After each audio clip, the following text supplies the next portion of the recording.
E vamos abrir a palavra de Deus em Lucas capítulo 1,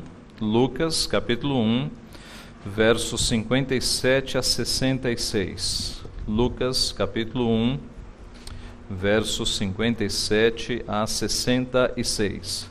A Isabel cumpriu-se o tempo de dar à luz e teve um filho. Ouviram os seus vizinhos e parentes que o Senhor usara de grande misericórdia para com ela e participaram do seu regozijo. Sucedeu que no 8º dia foram circuncidar o menino e queriam dar-lhe o nome de seu pai, Zacarias. De modo nenhum, respondeu sua mãe. Pelo contrário, ele deve ser chamado João. Disseram-lhe: ninguém há na tua parentela que tenha este nome. E perguntaram, por acenos, ao pai do menino, que nome queria que lhe dessem. Então pediu ele uma tabuinha. Escreveu: João é o seu nome. E todos se admiraram. Imediatamente a boca se lhe abriu, e desimpedida a língua falava, louvando a Deus. Sucedeu que todos os seus vizinhos ficaram possuídos de temor, e por toda a região montanhosa da Judéia foram divulgadas estas coisas. Todos os que ouviram guardavam-nas no coração, dizendo: que virá a ser, pois, este menino? E a mão do Senhor estava com ele. Vamos orar mais uma vez. Pai Santo, Deus bendito, nós te louvamos por tua palavra, pelos registros maravilhosos que nós temos, ó Pai, da chegada do nosso Redentor, e o quanto isto edifica o nosso coração e renova a nossa fé e a nossa esperança, Pai. Nós queremos te louvar porque o Senhor preservou a tua palavra para que nós tivéssemos acesso hoje e fôssemos edificados por ela, alimentados pelo Senhor, orientados na nossa vida, Pai. Abençoa-nos, portanto, fala por meio do ministro externo, que é falho, que é limitado, mas, sobretudo, fala pelo ministro interno, o teu Santo Espírito Santo, a clarear a nossa mente, a abrir os nossos olhos e a aplicar o teu ensino ao nosso coração, Pai. É o que nós pedimos humildemente e em nome de Jesus. Amém. Será que nós deveríamos crer em curas e em milagres? Ora, quando nós estudamos o Novo Testamento e a chegada e os fatos que antecederam a chegada do nosso Redentor, nós dizemos um sonoro sim, porque a vinda do nosso Redentor, ela foi precedida de eventos maravilhosos. E aqui nós estamos acompanhando o nascimento de João Batista, aquele que preparará o caminho de Jesus Cristo. E nós vemos que já na chegada do antecessor, ou daquele que prepararia o caminho, João Batista, Deus fez coisas maravilhosas. Deus já começou como que manifestando um pouco do seu poder, para que chegasse o ápice, o nascimento de Cristo, o nascimento do Messias, do ventre de uma virgem. E o nascimento, então, a chegada de João Batista é, nesse sentido, surpreendente. É surpreendente por pelo menos 3 motivos. Primeiro, porque foi um nascimento sobrenatural. O nascimento de João Batista foi um nascimento sobrenatural. Nós observamos já em outra feita, quando estudamos esse texto, o que aconteceu na vida dos pais de João Batista, Zacarias e Isabel. Eles eram idosos e Isabel era estéril. Como uma mulher acima de 60 anos, não temos a idade de Isabel, possivelmente fosse bem mais do que isso, poderia dar à luz? Nem nos nossos dias, com toda a tecnologia que nós temos, isso se faz possível. Quanto mais naquela época em que a medicina ela quase inexistia, e os nascimentos eram de parto natural na sua totalidade. E mães morriam no parto porque não tinham a tecnologia e assistência que nós temos hoje.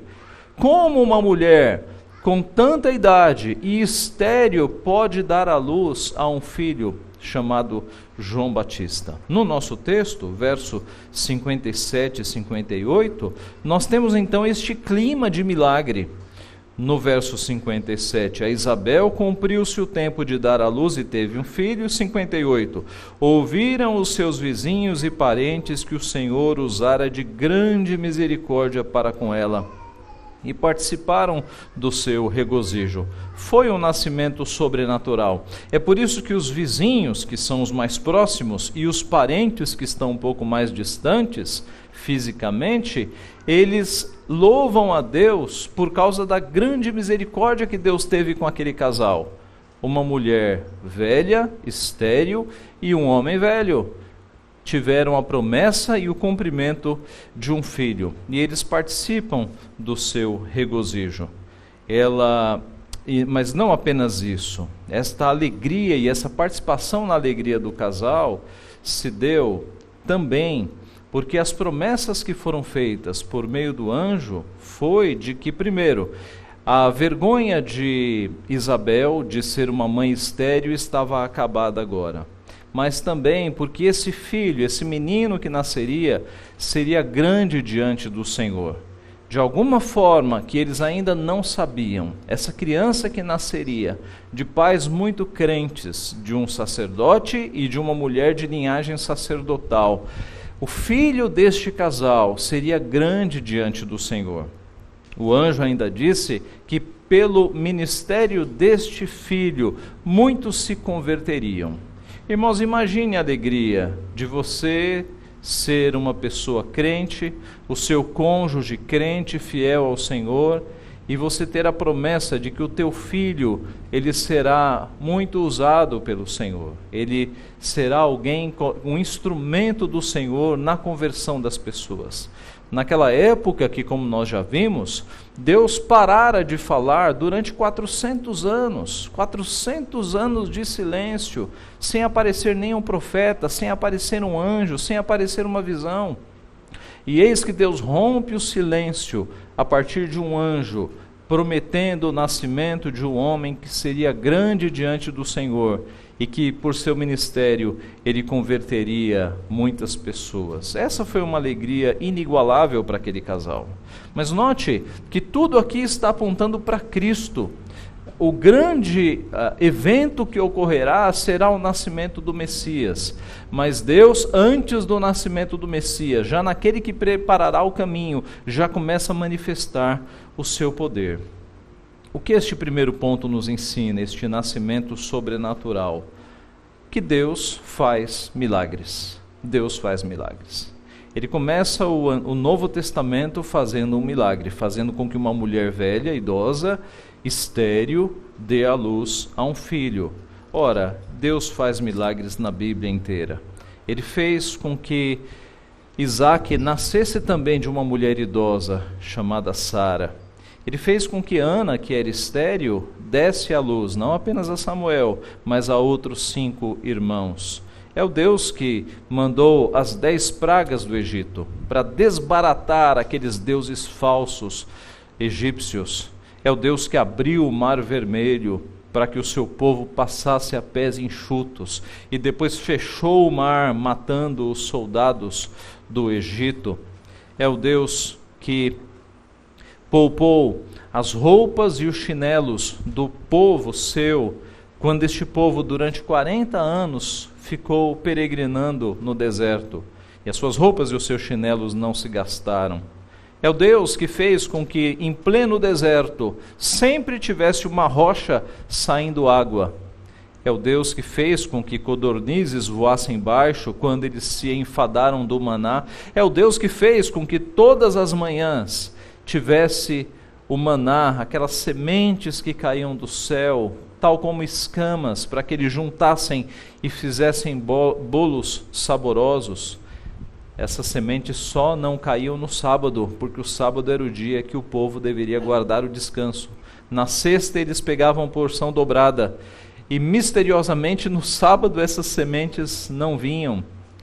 E a porção dobrada da sexta, ela não apodrecia no sábado. É o Deus que fechou a boca de leões famintos, quando Daniel foi colocado ali. É o Deus que anulou o poder do fogo, quando os amigos de Daniel foram jogados na fornalha ardente. É o Deus que desbaratou exércitos, carros de ferro, fazendo com que chovesse e os carros ficassem atolados. É o Deus que fez maravilhas, é um Deus que faz milagres, meus irmãos. E o Novo Testamento começa com esses milagres. Começa com uma mulher idosa, sem chance nenhuma de dar à luz, estéril, dando à luz a um filho. A chegada então de João Batista é surpreendente em primeiro lugar por isso, porque foi um nascimento sobrenatural. Em segundo lugar, porque foi uma cerimônia de circuncisão miraculosa também. As cerimônias de circuncisão eram comuns. Seguindo o Levítico capítulo 12, verso 3, todo menino nascido no 8º dia, ele deveria ser levado até um sacerdote, um homem especialista nisso, para que ele fizesse ali a microcirurgia da circuncisão. E isso era uma cerimônia comum, porque todo menino que nascia passava por ela ao 8º dia. Mas eis que esta cerimônia de circuncisão, ela foi muito diferente. Porque aqui nós temos Zacarias, que há 9 meses não falara, há 9 meses mudo, em silêncio, e foi na cerimônia de circuncisão que Deus recobrou a sua voz. Voltemos ao nosso texto, veja do 59 em diante. Sucedeu que no 8º dia foram circuncidar o menino e queriam dar-lhe o nome de seu pai Zacarias. De modo nenhum, respondeu sua mãe, pelo contrário, ele deve ser chamado João. Disseram-lhe, ninguém há na tua parentela que tenha este nome. E perguntaram por acenos ao pai do menino que nome queria que lhe dessem. Então pediu ele uma tabuinha, escreveu, João é o seu nome, e todos se admiraram. Imediatamente a boca se lhe abriu, e desimpedida a língua, falava, louvando a Deus. Deus fez Zacarias, depois de 9 meses, recobrar a sua voz. Aquele era um evento maravilhoso, miraculoso. Há 9 meses atrás, quando o anjo apareceu, ele parece que duvidou da profecia do anjo, e o anjo, como castigo, disse, já que você não confiou nas minhas palavras, você ficará mudo até o dia do nascimento do seu filho. E nós imaginamos durante 9 meses esse homem sem falar, se comunicando possivelmente por gestos e, como diz o texto, por uma tabuinha. Essa tabuinha, dizem os estudiosos, era uma superfície, era um pedaço de madeira com uma superfície de cera, em que com um objeto cortante você podia riscar na cera. E era uma forma de comunicação para aqueles que não falavam. E este homem passou 9 meses, e a profecia se cumpriu exatamente como o anjo dissera há 9 meses atrás. No dia do nascimento do teu filho, você recobrará a tua voz. É muito interessante a piedade de Zacarias. Zacarias recebeu essa mudez por um castigo, porque ele não confiou nas palavras do anjo. Mas eis que agora, quando ele recobra a voz, diz o texto que ele falava louvando a Deus. Talvez um de nós, ao recobrarmos a fala depois de 9 meses, nós murmuraríamos e reclamaríamos, por que Deus fez isso comigo? Que absurdo, eu sou um homem piedoso. Mas depois do castigo, esse homem louvou. Depois do castigo, ele louvou. A nossa tendência é, depois do castigo, praguejarmos.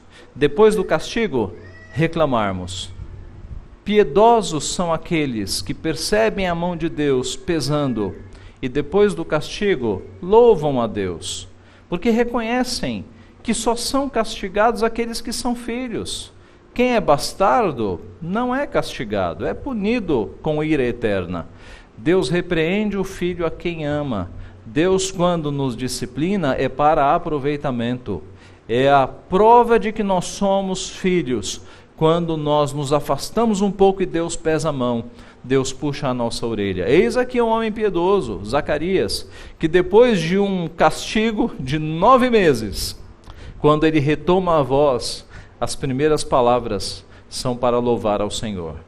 Não é detalhado aqui como foi este louvor. Alguns acham até que o louvor dele foi o cântico que segue na sequência, a partir do verso 67, mas nós não sabemos. O fato é que, com o cântico que segue na sequência, nós temos uma manifestação de louvor deste homem. Assim, meus irmãos, Esta não foi uma cerimônia de circuncisão comum, como eram comuns as cerimônias daquele dia. Foi uma cerimônia de circuncisão com cura. Este homem foi curado da sua mudez. Uma mudez temporária, que durou 9 meses, mas que foi algo maravilhoso aos olhos dos homens que estavam ali, dos homens e das mulheres. Qual é a lição deste ponto? É que Deus cura. No primeiro ponto, no nascimento sobrenatural, a lição é que Deus faz milagres. Aqui neste ponto, uma cerimônia de circuncisão miraculosa, a lição óbvia é que nós temos um Deus que cura, um Deus que curou aquela mudez. Mas Ele curou coisas ainda mais, coisas maiores no Antigo Testamento. Ele curou Abimeleque quando Abraão orou. Ele curou Miriam de lepra quando Moisés orou. Ele curou o filho da viúva com Elias. Ele ressuscitou pessoas, ele prolongou a vida de Ezequias. Deus é o Deus que cura pessoas no Antigo Testamento e no Novo Testamento. Incontáveis são as curas que o nosso Senhor Jesus fez no Novo Testamento. A maioria dos nomes não está registrada, porque foram muitas as curas, Deus mostrando o seu poder sobre a doença, sobre a morte, ressuscitando pessoas. Nós temos um Deus que cura. A cura aqui na vida de Zacarias nos parece pequena, porque foi Deus quem promoveu aquela mudez e foi Deus quem retirou. Mas olhando para a Bíblia de uma forma geral, nós temos um Deus que cura e um Deus que ainda cura nos nossos dias. Nos nossos dias, Deus cura pelos meios ordinários, que são a medicina, os remédios, os tratamentos, mas Ele ainda cura de forma extraordinária, por meio do seu poder. Deus sustenta pessoas que não deveriam estar vivas, e Deus leva pessoas que deveriam estar vivas. Pense nos atletas de futebol, que por vezes têm um problema cardíaco no campo, caem e morrem. Alimentação regrada, condicionamento físico, acompanhamento médico, pela ciência aqueles homens não poderiam morrer.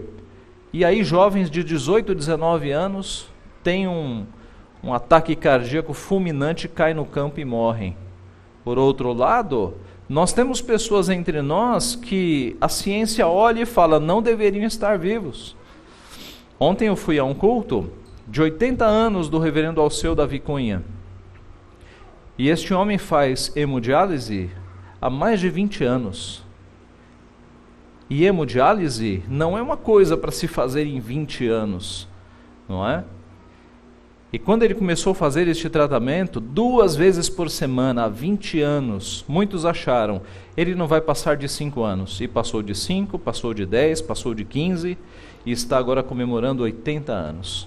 É alguém que você olha e fala, só está vivo porque Deus está sustentando. Mas a boa notícia é que eu e você só estamos vivos também porque Deus está sustentando. É Deus quem dá a respiração e tudo mais. É Ele quem controla a nossa vida.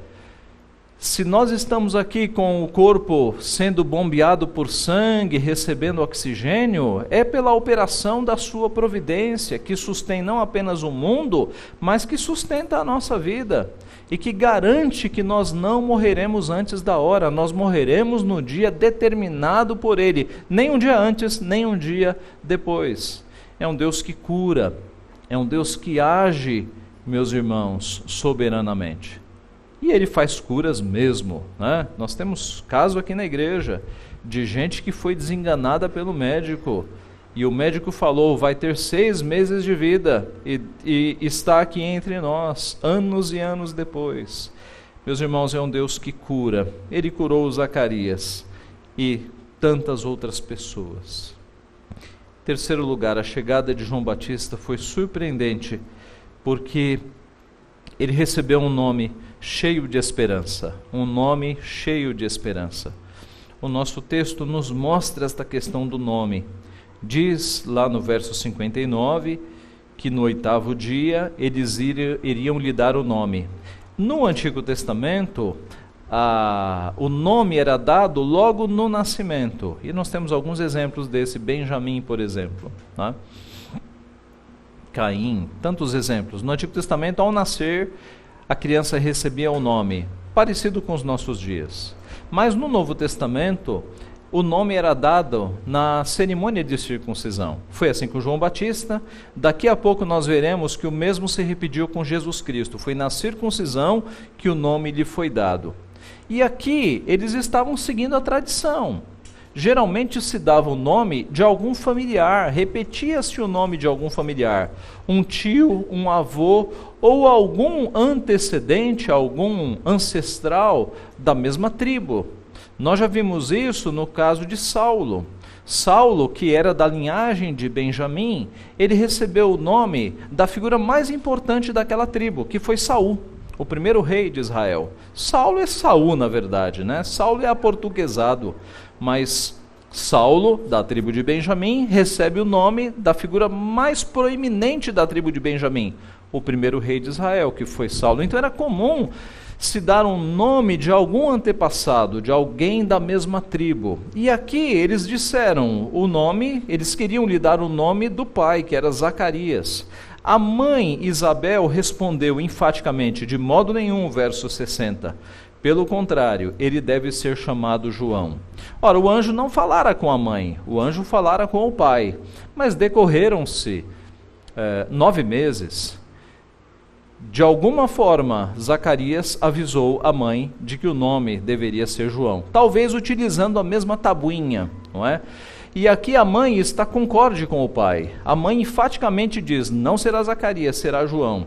Eles correm para o pai. Primeiro eles argumentam, ninguém é na tua parentela que tenha este nome. Isso é uma coisa estranha, dar um nome que nunca foi dado. E perguntaram por acenos ao pai do menino que nome queria que lhe dessem. Aqui há um fato curioso. Os textos falam que Zacarias ficou mudo, não falam que ele ficou surdo. Por que as pessoas estão se comunicando por acenos? As chances dele ter ficado surdo são pequeníssimas, porque tanto quando ele ficou mudo, foi dito que ele perdera a voz, e agora que ele recobrou a voz. Nada é dito quanto a ouvidos. A possibilidade é a confusão que até hoje nós fazemos, quando nós encontramos um mudo, nós já associamos que ele seja surdo também. Então talvez por isso eles tenham feito aquela confusão. Mas isso é uma curiosidade do texto. Voltemos. Eles fizeram esta comunicação com o pai. O pai então pegou a sua tabuinha e escreveu, João é o seu nome, e todos se admiraram. Por que eles se admiraram? Porque tanto a mãe quanto o pai estavam convictos, por conta das palavras do anjo.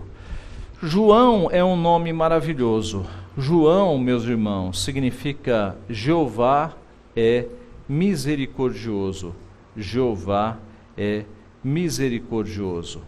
E aqui nós temos a evidência de que a graça de Deus está operando miraculosamente.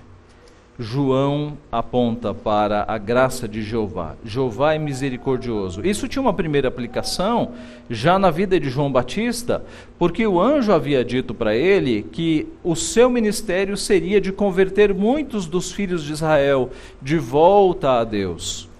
E a sua pregação, ela não seria uma pregação adocicada, uma pregação apenas com palavras agradáveis de se ouvir. Pelo contrário, nós vamos entrar na história de João Batista e vamos perceber que a pregação de João Batista foi muito dura. Ele, de fato, ele confrontava os pecados das pessoas e ele morreu tendo a sua cabeça cortada porque ele confrontou pecados de grandes autoridades. A pregação de João Batista foi muito confrontadora. Mas este confronto que gerava e gerou a conversão de tantas pessoas apontava para a misericórdia de Deus.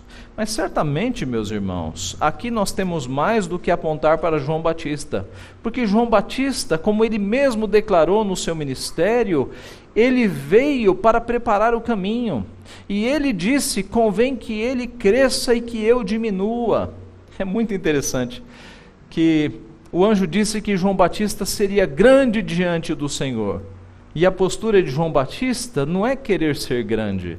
Convém que ele cresça e que eu diminua. Ser grande diante dos olhos de Deus é se submeter, é fazer a sua missão. Não é chamar atenção para si, mas é fazer exatamente a vontade de Deus. E foi isso que o João Batista fez. E ao receber este nome, o foco não está em João Batista, mas está naquele de quem ele preparará o caminho.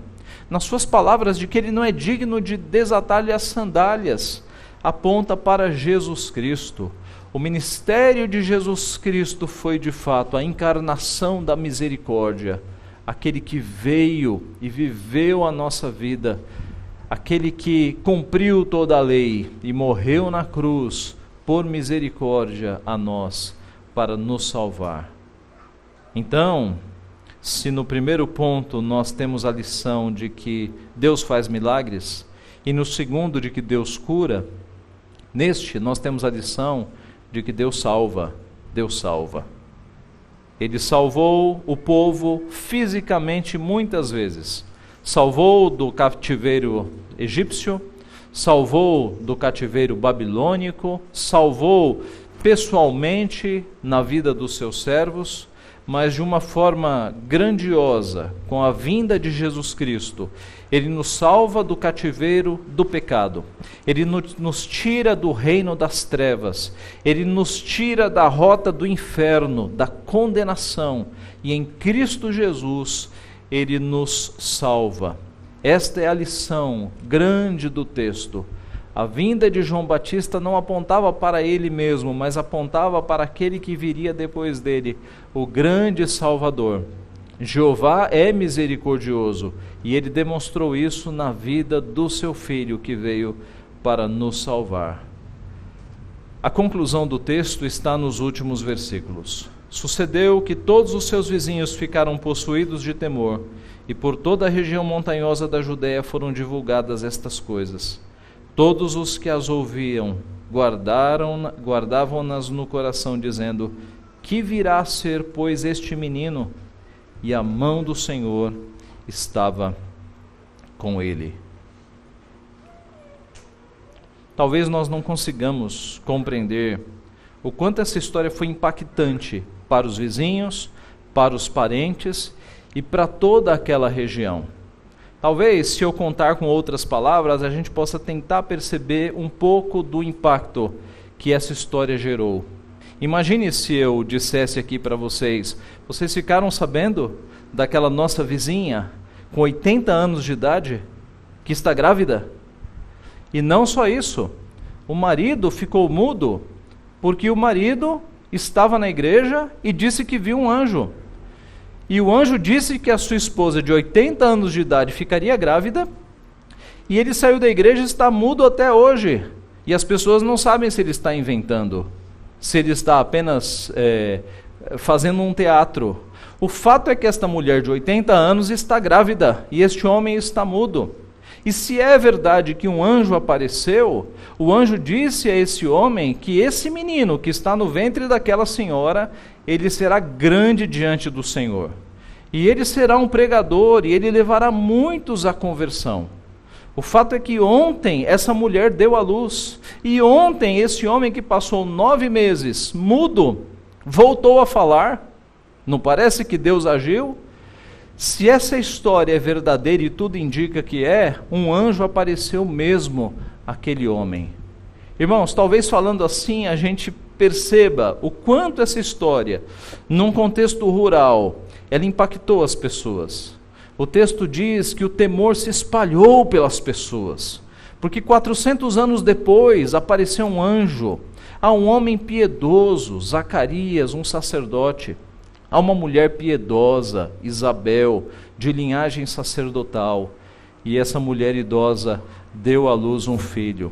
E eu poderia acrescentar, e essa mulher piedosa, essa idosa com a barriga grande, no 6º mês, ela recebeu a notícia de que a sua prima estava grávida. E essa sua prima grávida foi se encontrar com ela, e o bebê da sua barriga não mexeu, mas estremeceu. Então há uma ligação entre este bebê que será grande e o bebê desta jovem que não está casada e está grávida. E dizem que um anjo foi que colocou o bebê na barriga dessa jovem. Irmãos, essas histórias, elas mexeram com aquele povo e elas foram criando uma expectativa de que algo grande estaria para acontecer. O milagre que aconteceu com Isabel, Zacarias e o nascimento de João Batista foi grande, mas o ápice foi quando de uma virgem, de uma jovem desposada, sem contato nenhum com o homem, ela achou-se grávida. E esse bebê, na barriga desta jovem, desta virgem, esse sim, era o esperado das nações. Aquele que, santo, sem pecado, nasceria e teria uma vida e uma morte de salvação e ressuscitaria no terceiro dia. Irmãos, é um Deus que faz milagres ainda hoje. É um Deus que cura ainda hoje. E é um Deus que salva ainda hoje. E eu diria que dos três, a mim me parece que o mais forte é a salvação. A mim me parece que para Deus abrir um mar vermelho é coisa fácil, para Deus curar uma pessoa é coisa fácil, mas o mais belo dos três é a salvação. É Deus pegar um homem e uma mulher que estão andando vidas sem sentido, estão batendo cabeça, quebrando a cara aí no mundo, e Deus transformar o coração, e Deus fazer estas pessoas enxergarem coisas novas, e Deus mudar a vida dessas pessoas. Eis o grande milagre, eis a grande cura, a conversão de pessoas. Quando Deus troca corações de pedra por corações de carne. Ninguém faz isso, nada faz isso. A medicina não consegue mudar o coração das pessoas, mudar a disposição. A psicologia, as terapias, a psiquiatria, nenhuma ciência humana consegue mudar o coração de uma pessoa. Nenhuma ciência humana consegue remover pecados e dar um novo nascimento. É só Deus que faz isso. Eis o grande milagre. E este milagre nós temos visto aqui no nosso meio. Pessoas mudando de vida, Deus transformando corações, Deus convertendo pessoas, Deus mudando gostos, mudando hábitos, mudando forma de falar, forma de vestir, forma de se expressar. Isso é conversão. Eis o grande milagre que Deus fez no passado e continua fazendo nos nossos dias. E nós temos o grande privilégio de, numa escala menor, porque a missão de João Batista foi grande, mas numa escala menor, de sermos usados por Deus para a conversão de pessoas. Porque eis que João Batista, Paulo, os apóstolos, eles estão com o Senhor. Hoje nós somos o povo de Deus. E Deus deu para nós esta ordem de pregarmos a sua palavra, para que a palavra de Deus entre nos corações e faça o trabalho, faça a mudança, faça de fato a conversão. Que nós então, meus irmãos, demos prosseguimento nesta obra, sabendo que o nosso Deus é um Deus que faz milagres, é um Deus que cura e, sobretudo, é um Deus que salva. A chegada de João Batista foi surpreendente, mas mais surpreendente ainda será quando nós verificarmos o nascimento de Cristo Jesus, o nosso Redentor. Estamos falando de coisas passadas, que nós temos o privilégio de já conhecer, mas sempre ansiando e esperando pela volta do nosso Redentor. Assim como ele disse que viria e todas as profecias se cumpriram, ainda resta a profecia do seu retorno. Nós ansiamos por ela. Que Deus assim nos abençoe. Amém.